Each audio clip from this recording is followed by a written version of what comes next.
성도 여러분 안녕하십니까? 오늘 월요일입니다. 또 새로운 한 주간, 이 한 주간을 복되게 보내시기 바랍니다. 이 한 주간을 통해서 역사하실 하나님을 기대하면서 우리 가정 예배를 시작합니다. 다 같이 찬양합니다.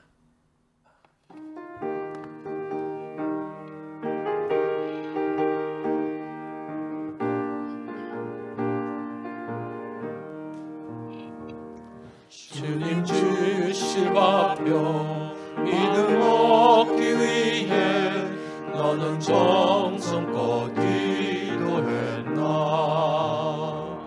주의 제단 앞에 모두 아직 잊어 복을 받을 줄 생각 마라. 주의 제단에 산제사들이 주의 맘을 주장하니 주의 뜻을 따라 그와 동행하며 영생 복락을 누리겠네. 주의 밝은 빛에 항상 활동하며 선한 사업을 자유 얻으려면 주의 뜻을 따라 너의 모든 것 희생하라. 주의 제단에 산제사들이 후에 주의 맘을 주장하니 주의 뜻을 따라 그와 동행하며 영생 복락을 누리겠네. 주의 제단 앞에 모두 바친 후에 주와 온전히 사귀겠네. 주님 주신 기쁨 또한 그의 사랑 얻지 말로 다 영영하라. 주의 제단에 산제사들이 후에 주의 내 맘을 주장하니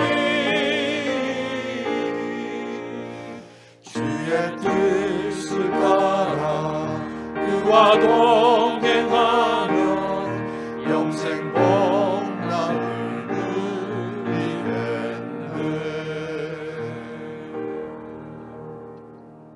오늘 본문은 사무엘하 21장 1절로 10절입니다. 우리 말씀 한 절씩 교독합니다. 다윗의 시대에 해를 거듭하여 3년 기근이 있으므로 다윗이 여호와 앞에 간구하며 여호와께서 이르시되 이는 사울과 피를 흘린 그의 집으로 말미암음이니 그가 기브온 사람을 죽였음이니라 하시니라. 기브온 사람은 이스라엘 족속이 아니요 그들은 아모리 사람 중에서 남은 자라. 이스라엘 족속들이 전에 그들에게 맹세하였거늘 사울이 이스라엘과 유다 족속을 위하여 열심히 있으므로 그들을 죽이고자 하였더라. 이에 왕이 기브온 사람을 불러 그들에게 물으니라. 다윗이 그들에게 묻되 내가 너희를 위하여 어떻게 하랴? 내가 어떻게 속죄하여야 너희가 여호와의 기업을 위하여 복을 빌겠느냐 하니 기브온 사람이 그에게 대답하되 사울과 그의 집과 우리 사이의 문제는 은금에 있지 아니하오며 이스라엘 가운데에서 사람을 죽이는 문제도 우리에게 있지 아니하니이다 하니라. 왕이 이르되 너희가 말한 대로 시행하리라. 그들이 왕께 아뢰되 우리를 학살하였고 또 우리를 멸하여 이스라엘 영토 내에 머물지 못하게 하려고 모해한 사람의 자손 7을 우리에게 내주소서. 여호와께서 택하신 사울의 고을 기브아에서 우리가 그들을 여호와 앞에서 목매어 달겠나이다 하니 왕이 이르되 내가 내 주리라 하니라.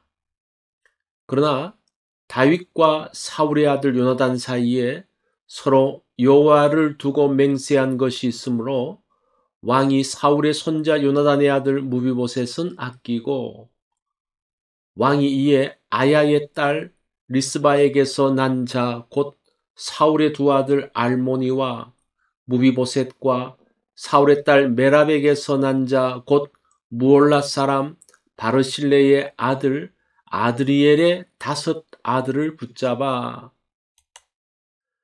그들을 기브온 사람의 손에 넘기니 기브온 사람이 그들을 산 위에서 여호와 앞에 목매어 달매 그들 7 사람이 동시에 죽으니 죽은 때는 곡식 빼는 첫날 곧 보리를 베기 시작하는 때더라. 아야의 딸 리스바가 굵은 배를 가져다가 자기를 위하여 바위 위에 펴고 곡식 빼기 시작할 때부터 하늘에서 비가 시체에 쏟아지기까지 그 시체에 낮에는 공중의 새가 앉지 못하게 하고 밤에는 들짐승이 범하지 못하게 한지라. 아멘.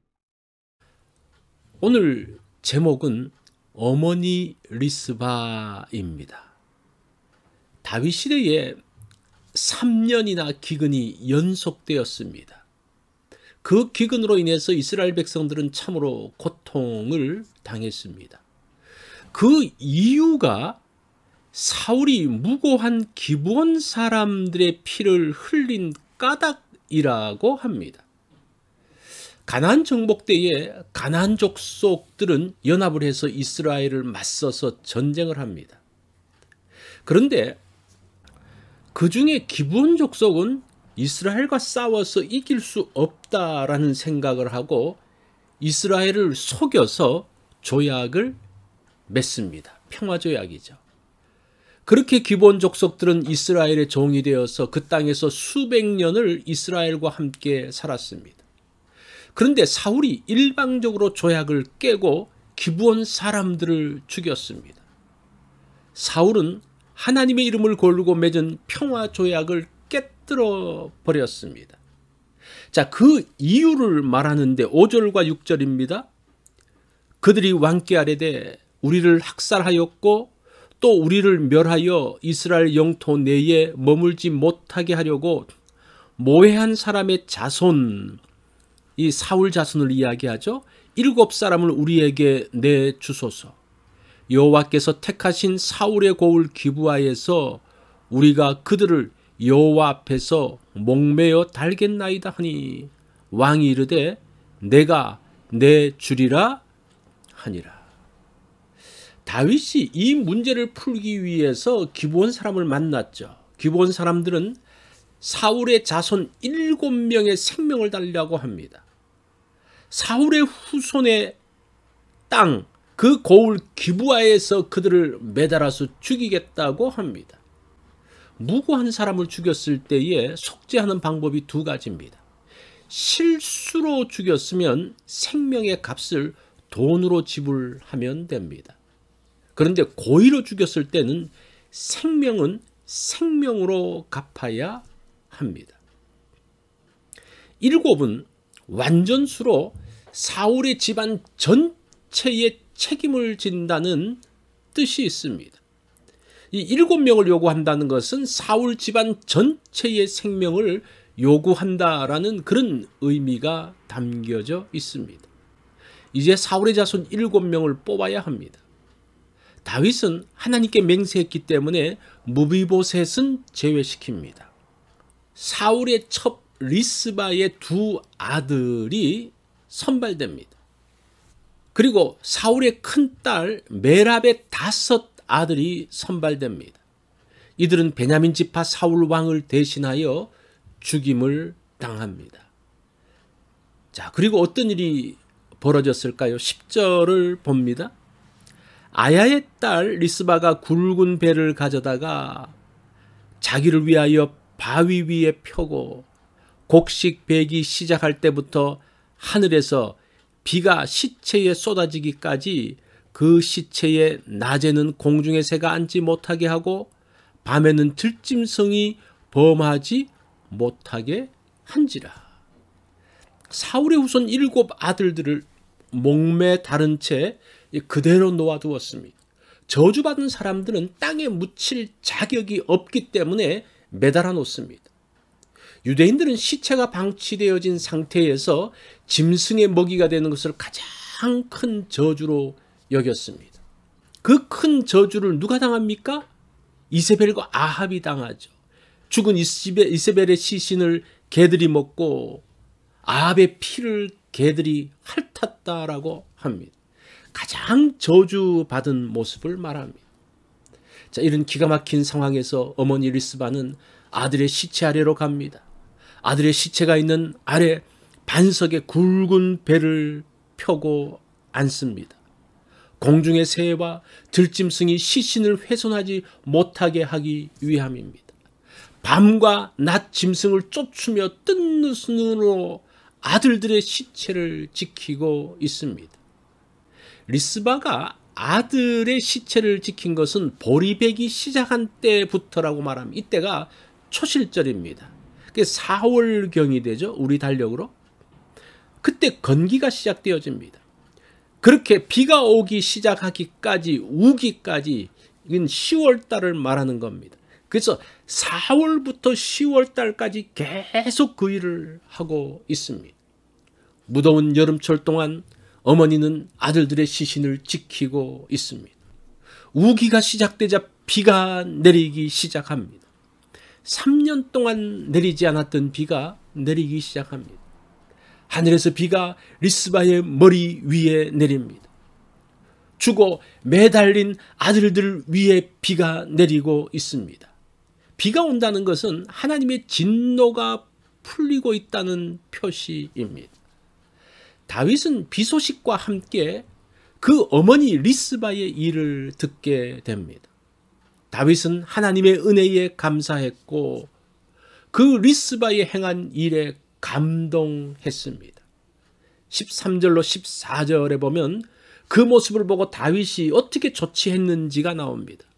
다윗이 그곳에 사울의 뼈와 그의 아들 요나단의 뼈를 가지고 올라오매 사람들이 그 달린 죽은 자의 뼈를 거두어다가 사울과 그의 아들 요나단의 뼈와 함께 베냐민 땅 셀라에서 그의 아버지 기스의 묘에 장사하되 모두 왕의 명령을 따라 행하니라.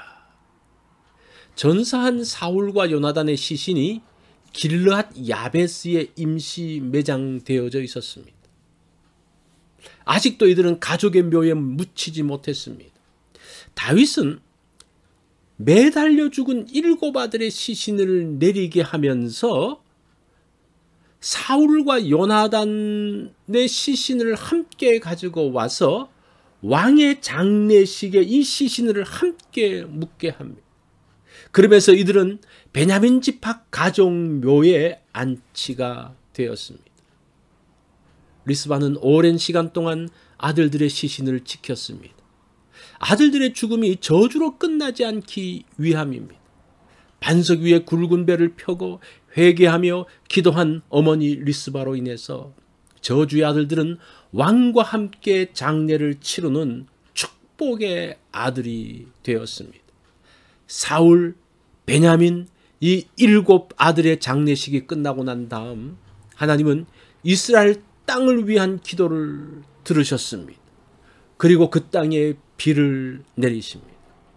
이로 인해서 기브온 지파의 억울함이 풀리고 회복되었습니다. 가족의 묘에 들어가지 못한 사울과 요나단이 회복되었습니다. 저주받은 자로 묻히지 못했던 베냐민의 7 아들들이 회복되었습니다. 이스라엘과 하나님의 관계가 회복되었습니다. 어머니 리스바의 헌신으로 회복의 일들이 만들어졌습니다. 이 리스바는 사무엘하 3장 7절을 보면 그 당시 이스보셋 왕과 아브넬 사이에 끼어서 이스라엘을 무너뜨린 비운의 여인입니다. 2 아들의 억울한 죽음을 목도하는 저주받은 여인이었습니다. 그런데 이제는 베냐민 지파를 회복시킨 축복의 여인이 되었습니다. 여자는 약하지만 어머니는 강합니다. 믿음의 어머니는 저주를 축복으로 바꿉니다. 축복의 어머니는 가문을 회복시키고 복되게 합니다. 미녀 리스바는 비운의 여인이었지만 어머니 리스바는 축복의 여인이었습니다. 어머니의 회개와 기도로 아들들이 축복의 자리로 들어갑니다. 가문을 회복시키고 있습니다. 오늘 나의 행동이 축복이고 회복을 만드는 그러한 날이 되어지기를 바랍니다. 오늘 하루 살면서 여러분 축복의 사람으로 서십시오. 그러면 저주에서 축복으로 바뀌는 그러한 놀라운 경험을 하게 될 것입니다. 내 맘을